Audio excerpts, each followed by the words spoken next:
This is the story of the secret armies, funded by the United States, trained by Britain, and left behind in post-war Europe to fight the rise of communism.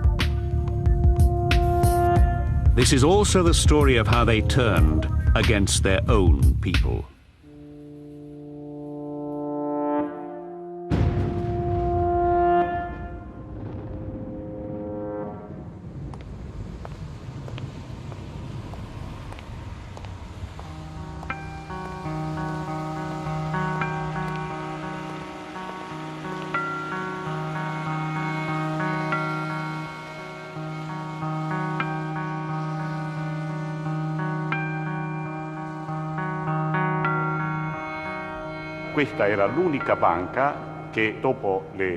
This was the only bank in Milan that stayed open after 4 p.m. That day, at 4:30, I'd just signed a contract between two old farmers. A colleague called me, saying, "Come upstairs, I need you to give me some papers." When I arrived, I realized I had forgotten a receipt. I opened the window and tried to call these two people, but they couldn't hear me. So I closed the window and did quite an unusual thing. I leant against the glass. At 4:37 p.m. on the 12th of December 1969, a bomb exploded at the headquarters of the National Agrarian Bank in Milan's Piazza Fontana. It was an apocalyptic scene. Dead, injured, safe deposit boxes sprung open. I started to cry, "It's a bomb, it's a bomb," until someone from the police put their hand over my mouth and took me outside. 17 people were killed and 80 seriously wounded.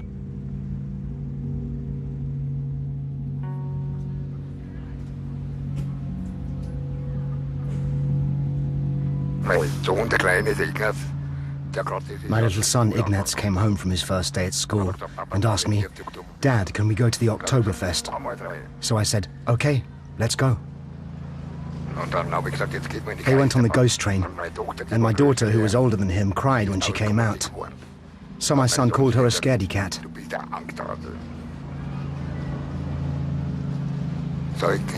Later I bought them a balloon and started to head home. But when we were close to the exit, suddenly...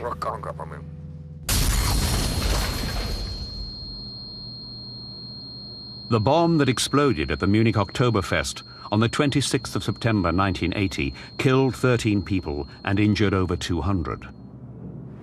When I regained consciousness, I started to look for my children. First I found my little boy. I asked him, "Are you okay?" He answered, "It's nothing, Dad. I just feel cold." So I turned around and went a little further to where my daughter was lying. Her whole body was torn open. She said to me, and I will never forget these words, "Dad, help me, will you?" Then she died. My son had 2 bomb fragments right through his head. So both of my children died. I just can't help wondering, why?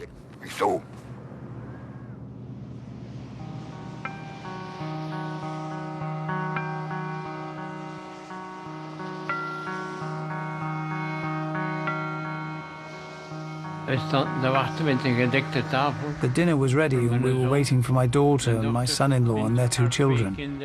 Saturday was our family day. All of a sudden I heard shooting from the Delhaize supermarket. We ran out to the terrace and my wife screamed, "My children." I said, "Calm down, I will have a look at what happened."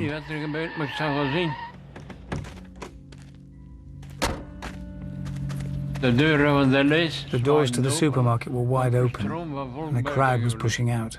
I wanted to go in, against the tide, but people were saying don't. People have been shot in there. Then they told me that my whole family had been shot. On the 9th of November 1985, a gang of armed men opened fire inside the Delhaize supermarket in Aalst, Belgium. 8 killed and 8 injured. Nobody understood. It was not classical gangsterism. The slaying was just one of a staggering 16 similar attacks carried out between 1982 and 85 that came to be known as the Brabant massacres. In total, 28 people died and 20 were injured. To this day, the killers have never been identified. René de Witt believes that it must be in someone's best interests that they're never found. If you discover the killers, you probably also discover other things. Over a period of about 15 years, Europe was rocked by a series of terror attacks. The lives of thousands of people were turned upside down. But to this day, many aspects of the attacks remain a mystery. The bomb left in Milan's Piazza Fontana was one of the worst incidents, but 40 years on, no one has been convicted of the crime.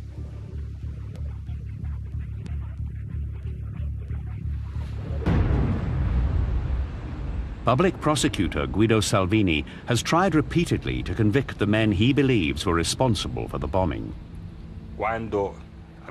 When we reopened the investigation in 1991, no one had been found guilty. The only guilty verdicts were for General Maletti and Captain Labruna, who tried to derail the investigation. These two leading agents in the Italian Secret Service were sentenced to prison in 1979 for hiding and protecting key suspects. The secret services had definitely obstructed the work of the judicial authorities by hiding evidence and burying reports. And when certain people wanted to speak, it was decided that the best thing to do was plug the source, gag them, and say, "We don't want to hear what you have to say." Investigators in other countries also found their inquiries sabotaged. The Munich blast was caused by a sophisticated pipe bomb. Just weeks after the attack, the police concluded that a lone extremist, Gundolf Köhler, had been responsible. Köhler had died in the attack. But numerous witnesses claimed they had seen Köhler in the company of two other people just before the explosion. Despite these sightings and Köhler's membership of a far-right paramilitary group, the police found no further suspects and closed the investigation. Ignaz Platzer and his lawyer Werner Dietrich believe they could be dealing with a cover-up. They want the inquiry to be reopened. Many of the witnesses who were interviewed by the Criminal Investigation Department said, "We were made to feel as if we were the criminals. We were interviewed so harshly that we had the impression that the investigators had their own theory and that our evidence, which challenged this, was not welcome and was therefore painted as irrelevant or unreliable." There was something fishy about this story. The police just stopped investigating. I want justice. I want the real killers. For many years, the various European terror attacks were viewed as unconnected events, the work of local terrorists. But now there's evidence of a more sinister explanation.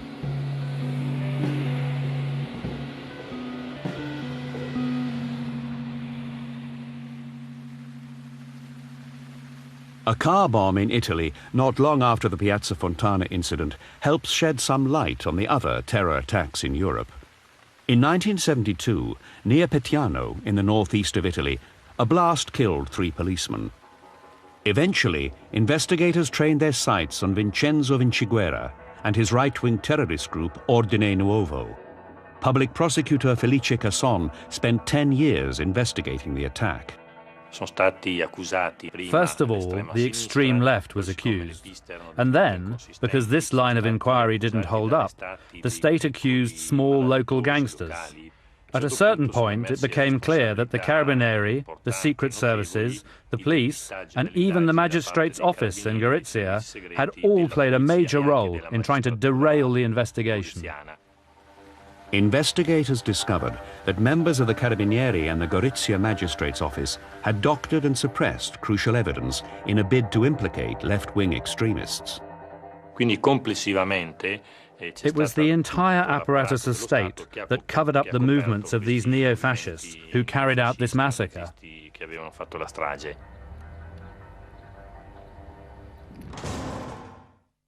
Vincenzo Vinciguerra is now serving a life sentence for the Petiano attack. But testifying in court in the mid-1980s, he claimed that he and his right-wing group were protected and supported by a wider, shadowy organization that was connected at the highest levels to the military secret service. At the time, Vinciguerra's claims were dismissed, but Casson, who had brought him to trial, kept on digging. In 1990, Casson gained access to the archives of the Italian Military Intelligence Service and unearthed documents revealing a top-secret organization. What came out was the existence of a secret clandestine structure headed by the chief of the Italian secret services and codenamed GLADIO, Stay Behind. Casson found documents that connected this mysterious force to NATO. The Italian Prime Minister, Giulio Andreotti, was forced to go public, causing a major European scandal. Andreotti admitted that the secret organization GLADIO existed. He also revealed that it was part of a much wider network of secret stay-behind armies coordinated by NATO throughout Western Europe during the Cold War. Britain and the US had secretly trained and recruited civilians and military men in many European countries. Their role, according to the official version given by Andreotti, was to form a resistance movement in the event of a Soviet invasion. Stay Behind in Europe was set up by NATO. It was intended to create an organization that in the event of a Soviet invasion of Western Europe, that there would be some kind of a structure that could conduct clandestine operations and maintain contact with the Western powers. We were in a very different time. We were still in the Cold War. There was confrontation between West and East. Europe was truly divided in two. People were thinking about a possible confrontation between NATO and the Warsaw Pact all the time. Cold War in that sense is a time period which there was no peace. This was a war, it was a Cold War. And people died in the Cold War in a variety of ways. The Yalta Agreement of 1945 had divided the world into two blocks. The Allies and the Soviets would stop at nothing to maintain their influence in their respective spheres. In the early post-war years after Yalta, US spheres were dominated by the brutal Soviet takeover of the Eastern European countries and East Germany. Russia's gigantic military machine stood almost intact, by far the biggest still left in the world. The Allies' greatest concern was that the Soviets would march into the rest of Germany and even cross the Rhine. Historian Daniele Ganser is the first to have examined the stay-behind networks in Europe. NATO planners knew that the Soviet Union had a lot of manpower on European soil, so the Soviet Union could move very quickly to the Atlantic. And if you have such a situation, you must gain access to the territory again, and that was difficult. So they said, why don't we do it before?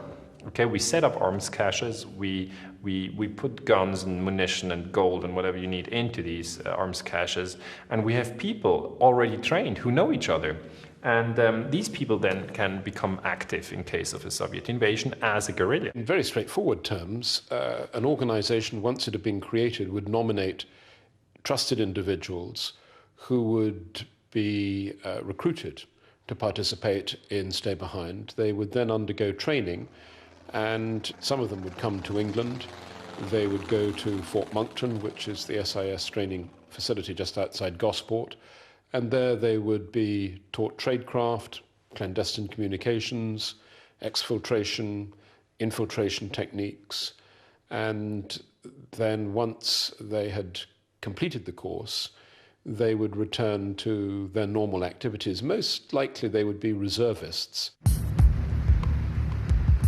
The concept of stay behind was born out of the Second World War experience of the Special Operations Executive, a branch of the British Secret Service, MI6. Special Operations Executive, its main role was sabotage in Europe, working with networks in France, Belgium. They were there to disrupt German lines of supply, blow up trains, etc. Shortly after war ends, these same networks are then turned around against the Russians. The Americans came in the late 1940s with lots of money. They had the resources, they had the equipment, they could outdo MI6 in all areas. We're going to send the men who can train them to fight that kind of war. And we have these men, experts in this kind of guerrilla warfare? You bet we have. After the Second World War, Britain and the US established a secret network of stay-behind armies in over 15 European countries, including neutral Switzerland and Austria. They were managed by the local secret services in close cooperation with the CIA and MI6. In each country, the network had its own name: GLADIO in Italy, SDRA-8 in Belgium, Oberallagenten in Germany. GLADIO foot soldiers were recruited from a variety of sources. It's not possible to stereotype the people that are involved in GLADIO because they vary from country to country. The type of people also varies, depends on the terrain, maybe gamekeepers who are working in the mountains or the forests, skiers. Other places is clearly more urban-based. And most of them were convinced that communism was a threat. So these are people on the right, sometimes on the extreme right. But we also had people, conservatives, Catholics, who just wanted to defend their country. Men like Franco Bortolomeoli, a technician and keen parachutist from Bolzano in the far north of Italy. In the early 60s, aged 19, I joined up for a parachuting course in the spirit of adventure. The president of the association approached me one day and said, "If our country was invaded by a foreign power, would you be prepared to do something?" And I immediately responded, "Yes." "Fine, you're accepted." I asked, "Accepted by who?" "The less you know, the better." Our function wasn't to stop the Red Army. We wouldn't have been capable of stopping anyone. But to assist the people who came to our aid to enter the occupied territory.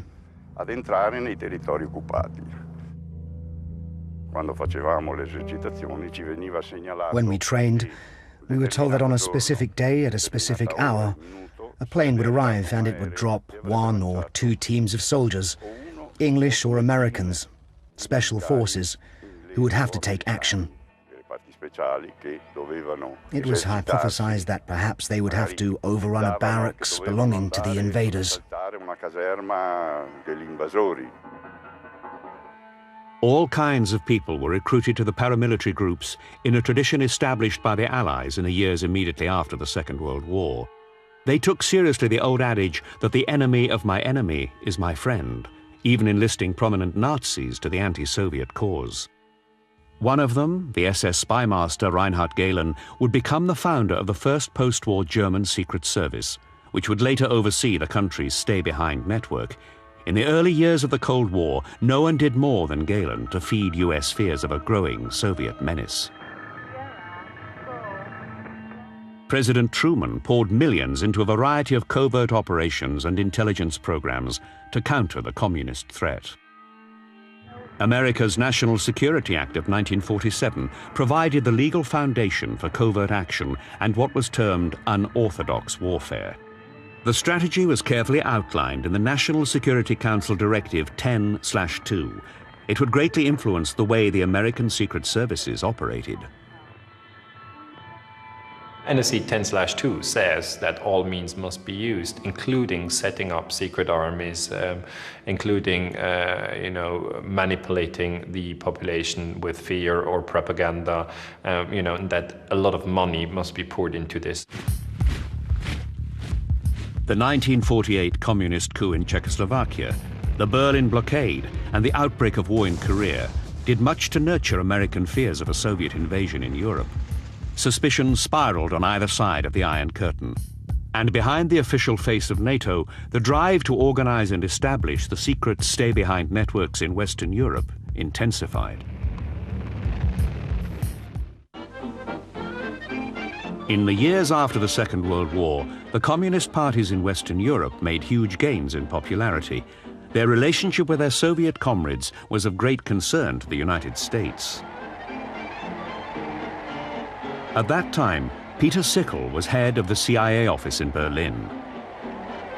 You had a very strong Italian Communist Party, French Communist Party, so there was a sense of insecurity because we also knew that the Russians availed themselves of those communist parties for political action. As the risk of a communist political victory increased, so the strategy of the stay-behind armies turned away from the threat of Soviet invasion towards the enemy within. The most important document for a historian right now is dated June 1, 1959, and it's actually a document from the Italian military secret service, and it says that GLADIO was set up on the one hand to become active in case of a Soviet invasion, and on the other hand in case of sovvertimenti interni, which means domestic unrest. I mean, we know from the 50s on that the secret armies had the twofold task. Some of the earliest evidence of the role of NATO's secret armies in domestic political subversion comes from a German scandal in the 1950s. In 1952, we had a member of the German stay-behind network walking into the police station in Frankfurt and saying, "I am a member of a secret army. We are being trained by an American in how to kill people, how to leave no traces, how to hide in forest. We have arms, we have explosives, and we are actually secret."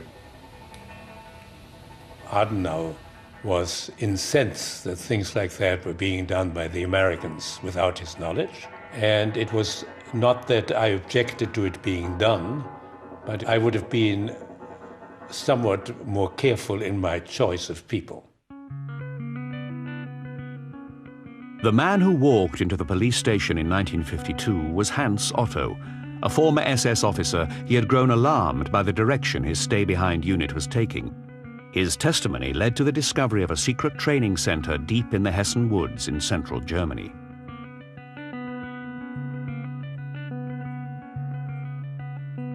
But what came as the biggest shock to investigators was that the paramilitaries seemed to have been handed a sinister political mission.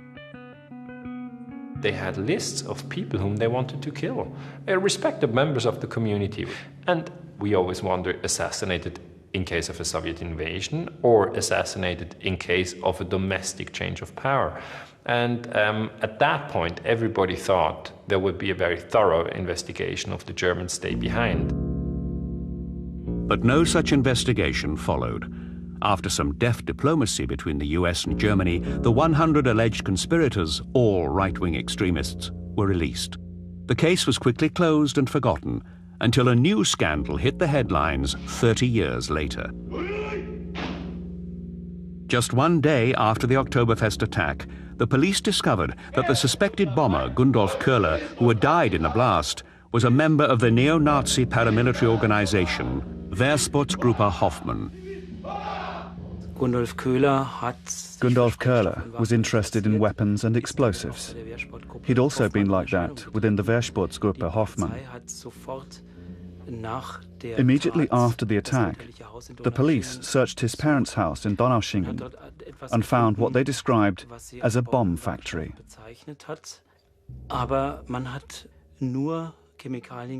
But they only found chemicals suitable for homemade explosives. Yet it was discovered that high-grade military explosives had been used in the Munich attack.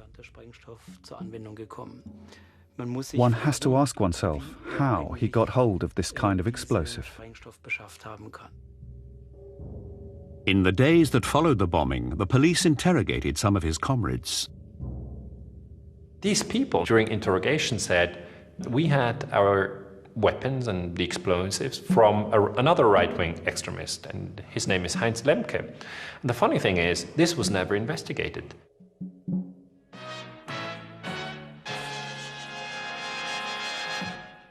Guten Abend, meine Damen und Herren. Das Ausmaß der von Rechtsextremisten angelegten Waffenlager. In 1981, a year after the Oktoberfest bomb, hikers stumbled upon a huge arms cache deep in the Lüneburg woods of northern Germany. It belonged to forest ranger Heinz Lemke. Lemke was a right-wing activist with extensive contacts in the German neo-Nazi scene. It was later revealed that the East German Secret Service, the Stasi, had pinpointed the exact location of transmitters used by the West German stay-behind groups. One of them was traced to Lüneburg, very close to Lemke's home and the sites where the hidden weapons were found.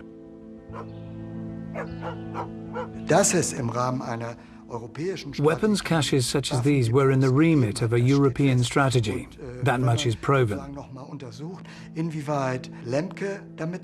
But if you were then to investigate how much Lemke had to do with all this, to what extent he had weapons and explosives at his disposal, and to what extent these were similar or identical to the explosives used in the Oktoberfest attack, such an investigation would yield results.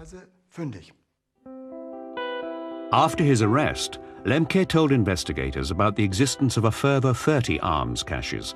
He also said he was prepared to reveal his backers. But before he could deliver his testimony, he was found dead, hanging from the ceiling of his prison cell.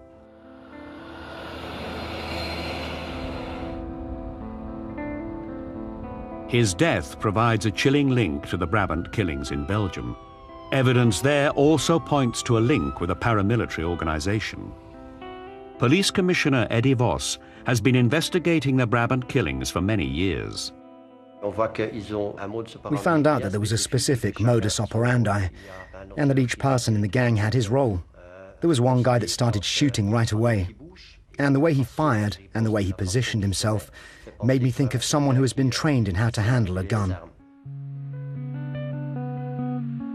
In 1990, a Belgian parliamentary report concluded that the killers must have been members or former members of the security forces, right-wing extremists who enjoyed a high level of protection. The Brabant killers were from a certain elite, and they were guaranteed impunity.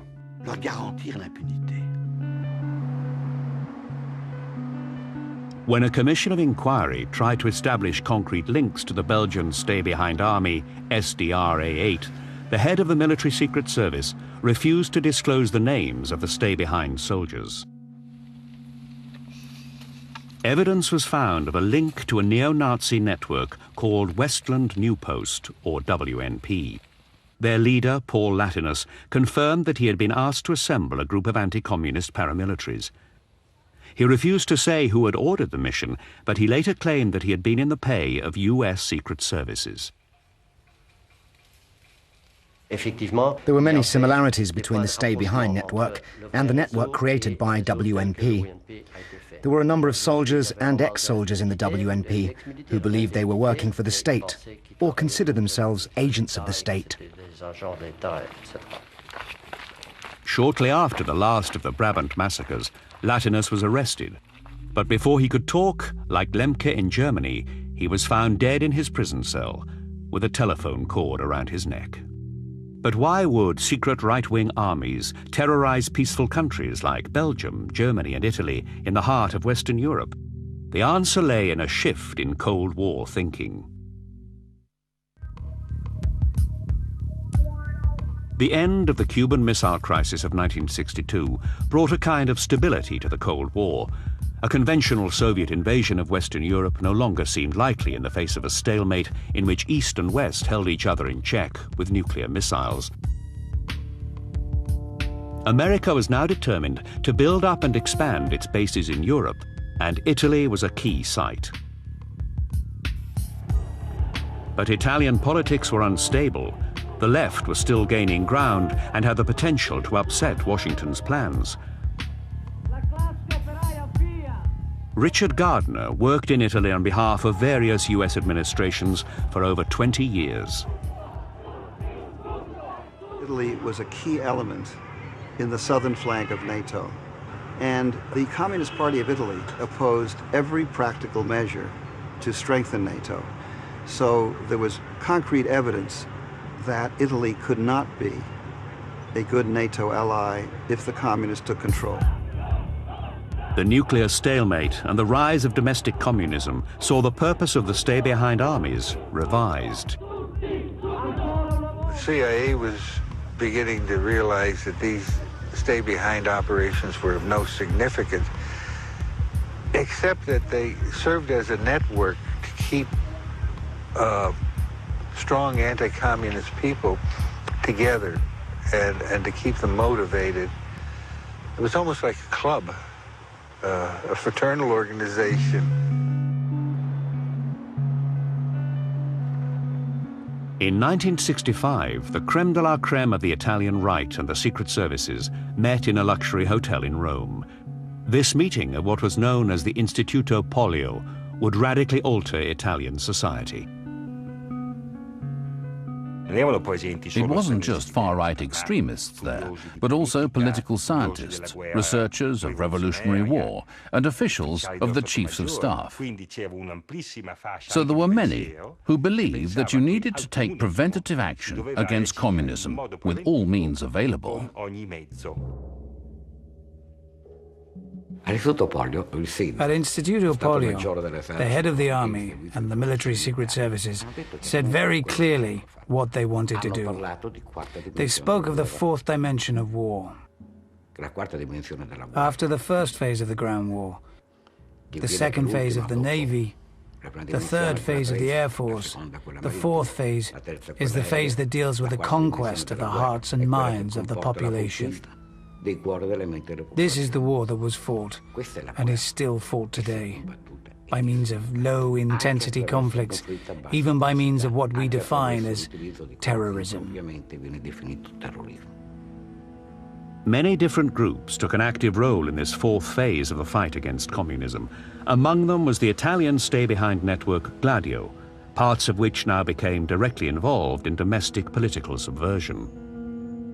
Of course, the individual militant or soldier from GLADIO didn't know exactly who was above them in the hierarchy. But we know that the bosses of GLADIO were in contact with those of the secret services, and this makes us think that perhaps there was this higher direction. After the Polio meeting in Rome, Italy was hit by a series of bombings. At first, they caused only material damage, but with the Piazza Fontana massacre in 1969, one of the darkest periods of Italian history began. Some historians now believe it formed part of a semi-official secret project known as the Strategy of Tension. The strategy of tension was a complex phenomenon in which the various figures operating didn't have the same objectives. There were groups from the extreme right who really wanted to destroy the democratic system with a coup. Alongside them were military commanders, parts of the secret services, and conservative forces in general, who were using this first group. Rather than a full-blown coup, they wanted a stabilization of the institutions of power. Destabilize the public order, to stabilize the political order, and justify a repressive intervention that would be welcomed with relief by the population. People want to live in peace. They don't want to walk into a bank or get on a train and die because of a bomb put there by some unknown killer.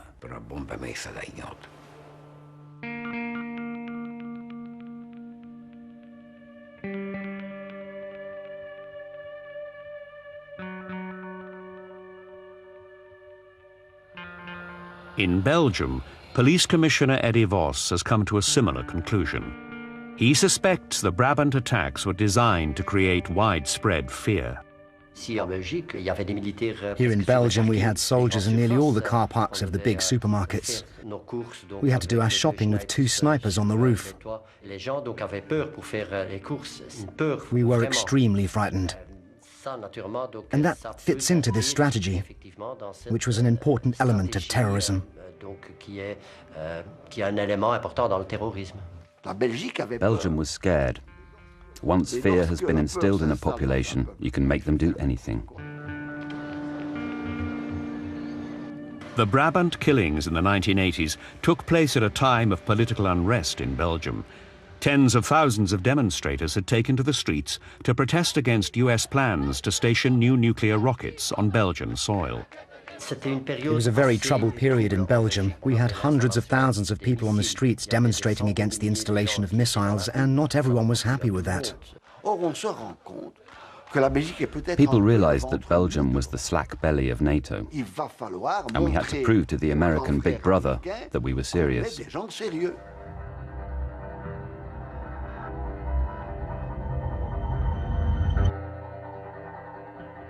The Brabant killings finished because their mission was accomplished.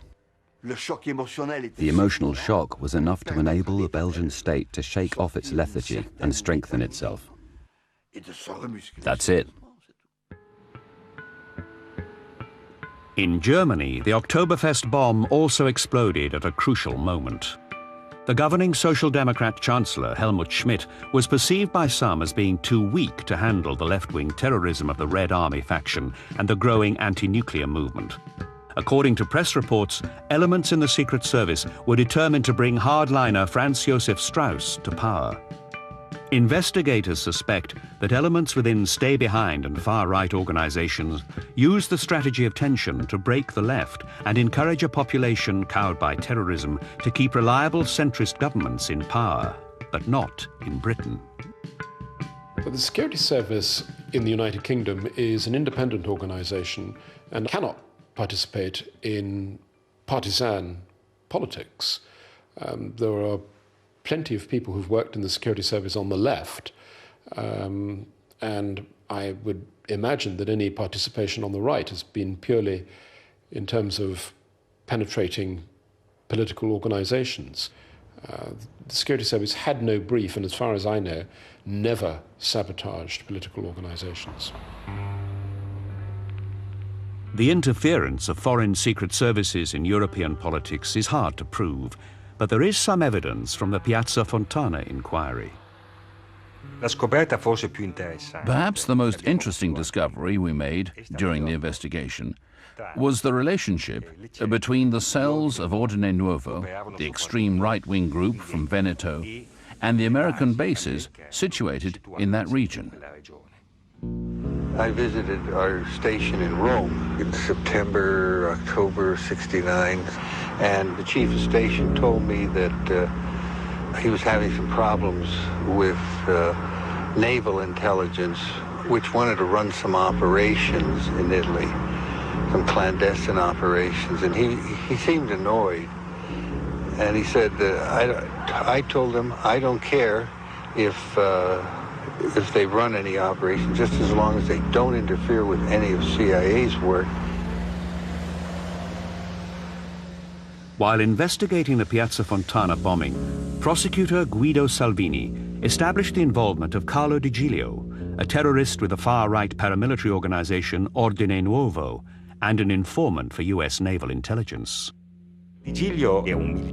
Carlo Di Giglio was a militant for Ordine Nuovo. He dealt with the logistics side of things. He was a weapons expert and a central figure. He regularly visited US bases, such as the one in Verona. He was inserted by the US into their informers network. He kept them informed about what he was doing, and he also received instructions from them. So he was a kind of double agent. He told us all this in detail. When you speak of Carlo Di Giglio and the work he carried out at Piazza Fontana, you need to describe him in the correct terms. Not as a fascist, but as an agent of the secret services and the son of an agent of the secret services. It was the secret services that sent him to carry out this work for them inside the far right.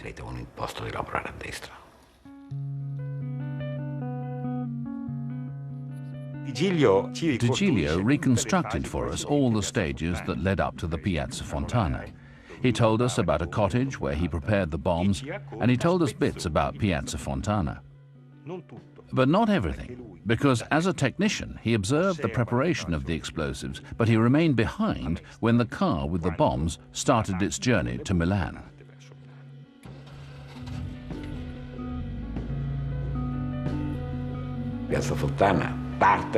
Piazza Fontana was conceived to enable the President of the Republic and the serving government to declare a state of emergency. It was an institutional coup d'etat. In 1969, the mechanism seemed perfect.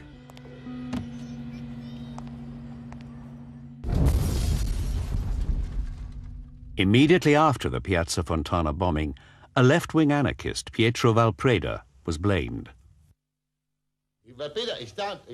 Valpreda was arrested by us and identified. But the public did not buy this theory and suspected a cover-up. For 3 days, the country ground to a standstill. But the Italian president did not declare the state of emergency that Vinciguerra and his comrades had hoped for. Yet this was not the end of the strategy of tension.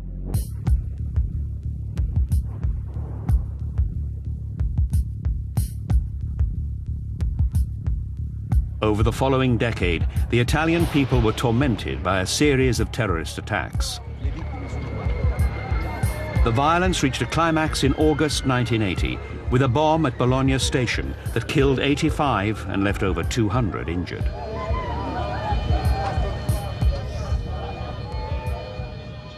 Convicted terrorist Vinciguerra believes that ultra-right groups such as his own were manipulated by the state.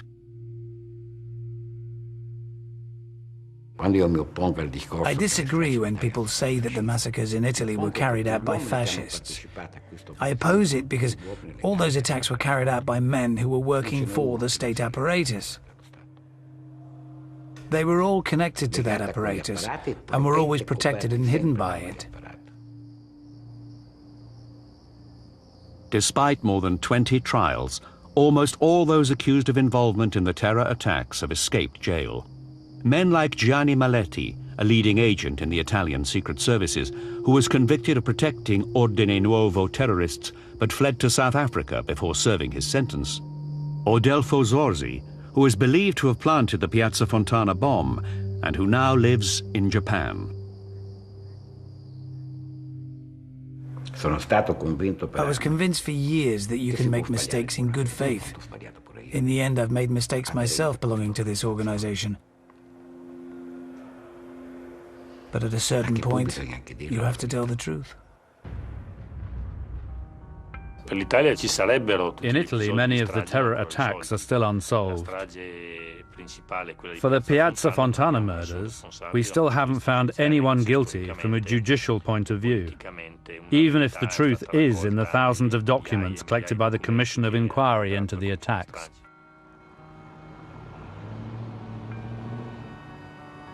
In Belgium, too, many are still waiting for the answers that have eluded the Brabant investigation for so long. A state that accepts that you can gun down men, women and children in 3 attacks in 2 days simply because they were in the wrong place at the wrong time doing their shopping is a state that doesn't merit respect and that doesn't deserve to survive. How can a population be expected to have faith in the future if 16 people are gunned down in the space of a few minutes and nobody gives a damn about the results? So there must be, and until today, I think, people I don't know who don't want the truth to be known. I'm sure of that. In Munich, some still hope that the real instigators of the Oktoberfest massacre might one day be brought to justice. The best chance to find out who was really behind this bomb came immediately after the attack. The witnesses who said that Köhler was accompanied should have been interviewed far more thoroughly. Today, the crime scene evidence could be analysed with the latest scientific methods. In recent years, we've seen a great many unsolved murders solved in this way. Lawyer Werner Dietrich and victims Platzer and Martinez are still trying to have the inquiry into the Oktoberfest attack reopened. But they've discovered that much of the original evidence is missing. Unfortunately, the Federal Public Prosecutor's Office has informed me that a lot of evidence they had been expecting to get hold of has been destroyed or thrown away. There are no traces left. How could they destroy the actual exhibits for the trial? In other cases, suspects are still being pursued. Here we are dealing with mass murderers, and they destroy the evidence. It's highly unusual in an inquiry that has neither expired nor been judicially completely closed that the bomb fragments and body parts, etc., should be destroyed. The question is, what kind of interests lie behind this and what's being covered up? I will continue fighting until the real killers are found.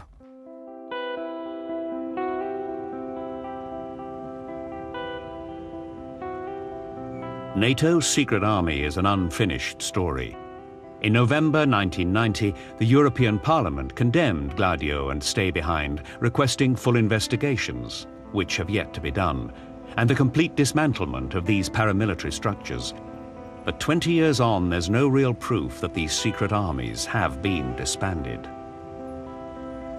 Those people who are so enthusiastic about covert operations should remember, first of all, they don't remain secret for very long. And they should ask themselves, if this operation becomes public, what will be the reaction, not only in America, but in the country concerned? What will it do to America's moral authority? The legacy of stay-behinds is that the tactics that created the stay-behinds in the first place are still in place and continue to be used today. They are standard operating procedure. The people who pay the primary price for this are ordinary men and women globally. The post-war fear of communism had created a secret army with deadly consequences. As wars are conducted against the new enemies of the West, can we believe that the lessons of the stay-behind armies have been learnt?